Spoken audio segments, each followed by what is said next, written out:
welcome to Masala Trails. Today I'm making a quick fix crab curry. This is coconutty and it's spicy. It's two of my favorite things. So let's just quickly get started. So for this curry you need freshly desiccated coconut. I've got a cup of it here. I'm just going to add it to the blender. Into this I'm going to add a ball of tamarind, about 7 to 8 cloves of garlic, a 1-inch piece of ginger cut into tiny pieces, about 10 to 12 red chillies, half a teaspoon of fenugreek seeds, a teaspoon of coriander seeds, again half a teaspoon of cumin seeds, and another half a teaspoon of turmeric. I'm just going to add a little water into it, but very little because I don't want it to have too much water. We need to grind it into a fine paste, and sometimes water doesn't allow you to do that. So we'll keep adding as and when required.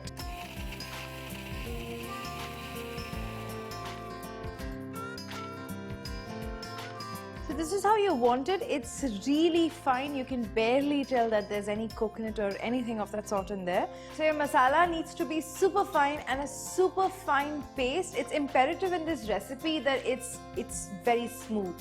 So let's get to the next step now. Just going to place a thick bottomed pan. Into this I'm going to add some oil. Try and use coconut oil if you can. It really brings out the flavors. If not, stick to a simple vegetable oil. To this I'm going to add a teaspoon of mustard seeds and just let it splutter. To this I'm just going to add a handful of curry leaves. So to this I'm going to add one thinly sliced onion. The onion I used was really big, so which is why I'm sticking with one onion. Give it a good mix. To this I'm going to add some salt just so that my onions cook faster. We do want the onions to be cooked through, so if your pan's on a high flame, make sure you're stirring it continuously so none of your onions get burnt. So my onions are done. So to this I'm going to add tomatoes. I have 2 thinly sliced small tomatoes. So now my onions and my tomatoes are cooked through. So to this I'm going to add the masala that we've already pre-made.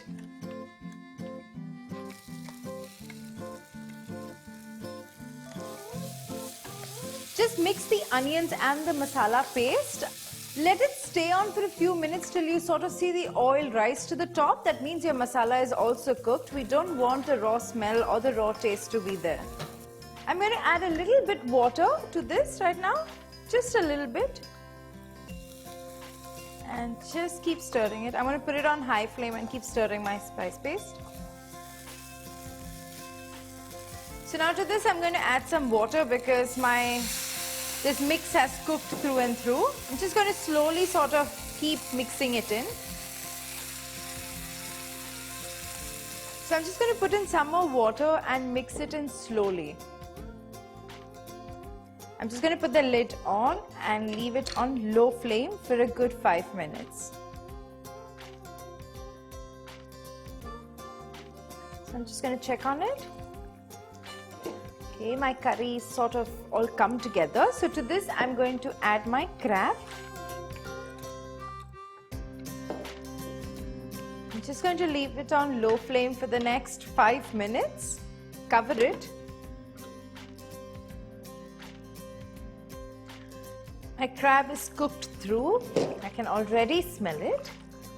So this is a small trick I learned from my aunt. It's a sort of a great way to have flavor seep into the curry. Just slit the green chilies, let them sit for a good 5 to 10 minutes before you serve it. I like to call this the waiting period. I'm going to switch off my gas and just cover it and keep it. According to me, the best way and the only way to eat this curry is with some hot steaming rice and some pickle on the side.